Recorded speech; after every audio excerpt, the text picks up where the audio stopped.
নমস্কাৰ বন্ধুসকল, মই দেৱজিৎ শৰ্মাই আপোনালোক সকলোকে DS global farms and traders চেনেললৈ স্বাগতম জনাইছোঁ।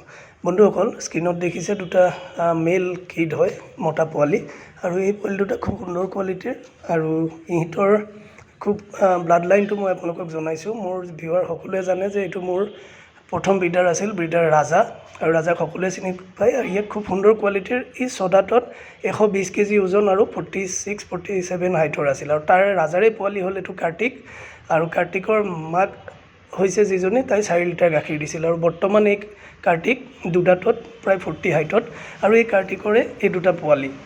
তো এই পোৱালি দুটা চাওক, খুব সুন্দৰ ব্লাড লাইনৰ হয়, আৰু এই দুটা বৰ্তমান চেলৰ কাৰণে ৰেডি আছে। কোনোবা যদি বন্ধুৱে ব্লাড লাইনৰ ছাগলী ল'ম বুলি ভাবে, এই দুটা ল'ব পাৰে। এইকেইটা ৰাজাৰ নাতি।